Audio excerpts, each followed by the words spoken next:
Ladies and gentlemen, please welcome Mr. Tim Minchin.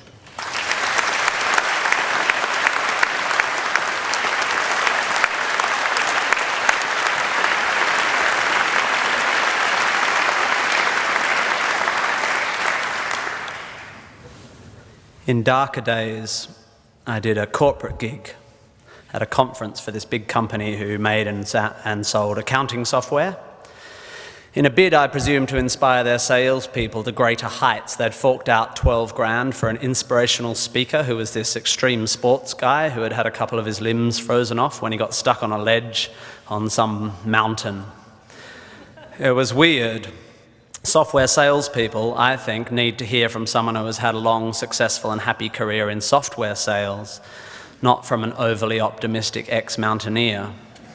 Some poor guy who had arrived in the morning hoping to learn more about sales techniques ended up going home worried about the blood flow to his extremities. It's not inspirational, it's confusing.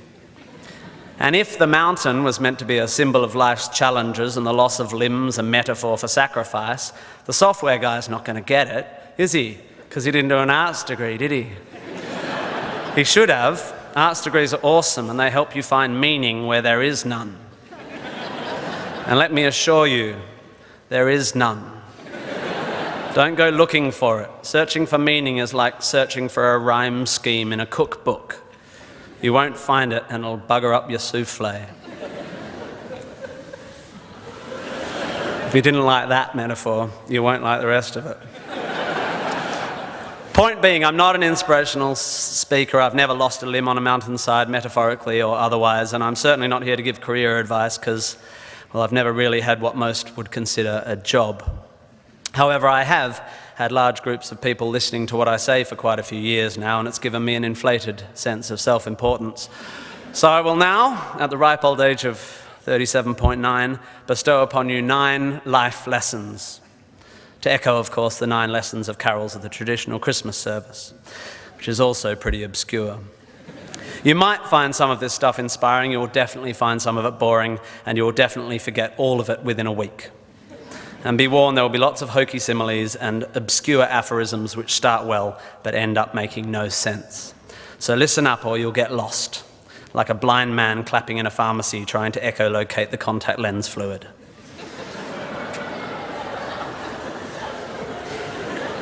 Just looking for my old poetry teacher. Here we go. Ready? 1, you don't have to have a dream. Americans on talent shows always talk about their dreams. Fine, if you have something you've always wanted to do, dreamed of, like in your heart, go for it. After all, it's something to do with your time, chasing a dream. And if it's a big enough one, it'll take you most of your life to achieve, so by the time you get to it and are staring into the abyss of the meaninglessness of your achievement, you'll be almost dead, so it won't matter. I never really had one of these dreams, and so I advocate passionate dedication to the pursuit of short-term goals.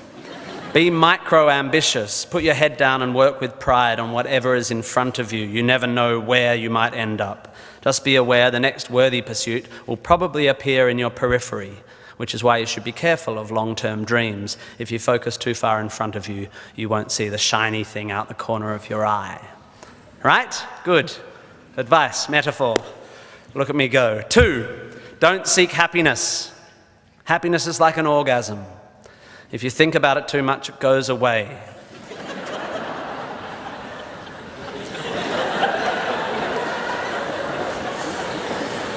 Keep busy and aim to make someone else happy, and you might find you get some as a side effect. We didn't evolve to be constantly content. Contented Homo erectus got eaten before passing on their genes. 3, remember, it's all luck.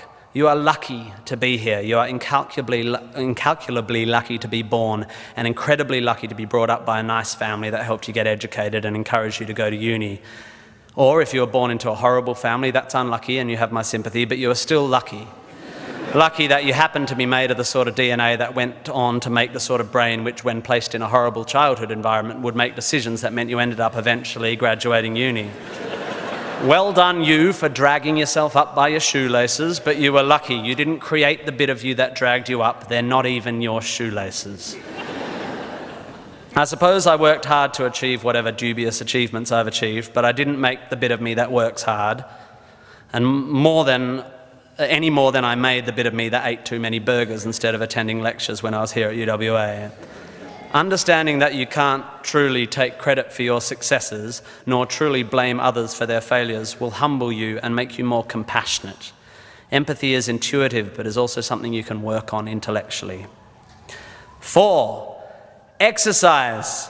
I'm sorry, you pasty, pale, smoking philosophy grads, arching your eyebrows into a Cartesian curve as you watch the human movement mob winding their way through the miniature traffic cones of their existence. You are wrong and they are right. Well, you're half right. You think, therefore you are, but also you jog, therefore you sleep, therefore you're not overwhelmed by existential angst. You can't be can't, and you don't want to be. Play a sport, do yoga, pump iron, run, whatever, but take care of your body. You're going to need it. Most of you mob are going to live to nearly 100, and even the poorest of you will achieve a level of wealth that most humans throughout history could not have dreamed of. And this long, luxurious life ahead of you is going to make you depressed. But don't despair. There is an inverse correlation between depression and exercise. Do it. Run, my beautiful intellectuals, run. 5, be hard on your opinions. A famous bon mot asserts that opinions are like assholes, in that everyone has one. There is great wisdom in this, but I would add that opinions differ significantly from assholes, and that yours should be constantly and thoroughly examined.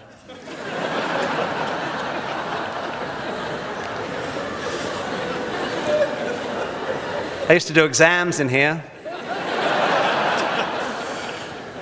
It's revenge. We must think critically and not just about the ideas of others. Be hard on your beliefs. Take them out onto the veranda and hit them with a cricket bat.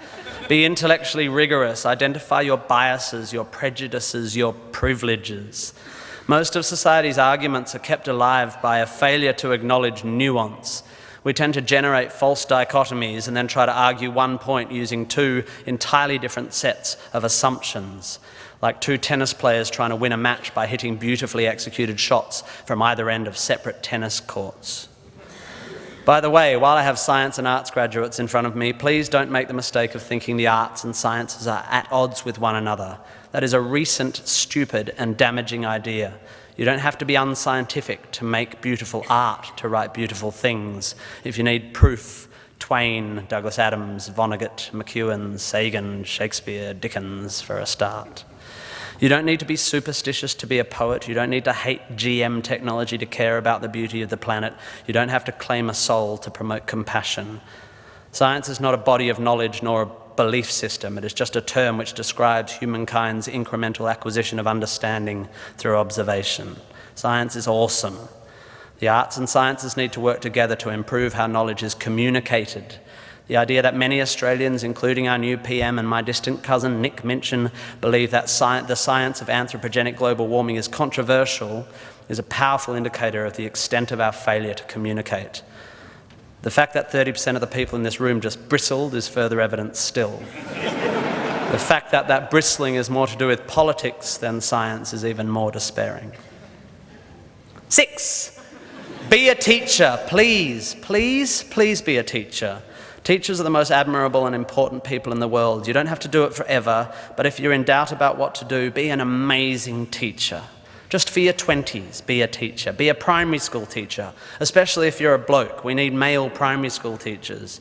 Even if you're not a teacher, be a teacher. Share your ideas. Don't take for granted your education. Rejoice in what you learn and spray it. 7, define yourself by what you love.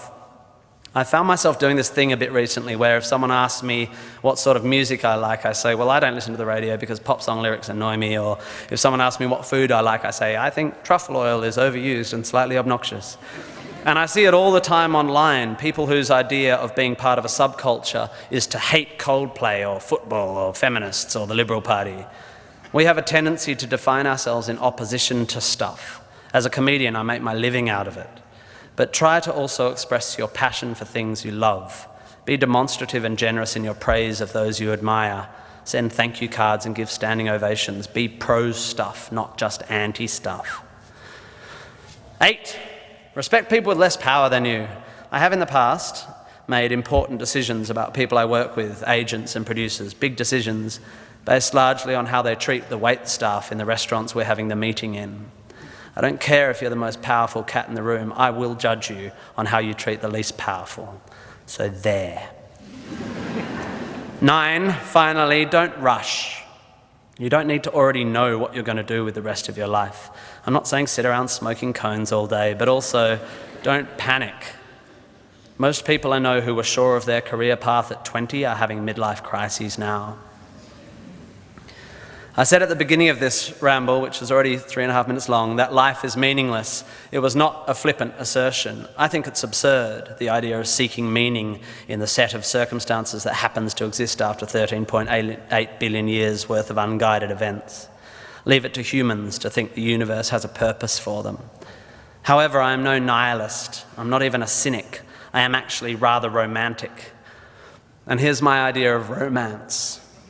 You will soon be dead. Life will sometimes seem long and tough, and God, it's tiring.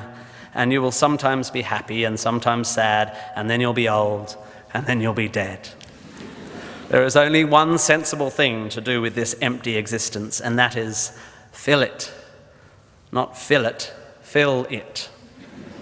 And in my opinion, until I change it, life is best filled by learning as much as you can about as much as you can, taking pride in whatever you're doing, having compassion, sharing ideas, running, being enthusiastic. And then there's love and travel and wine and sex and art and kids and giving and mountain climbing, but you know all that stuff already. It's an incredibly exciting thing, this one meaningless life of yours. Good luck, and thank you for indulging me.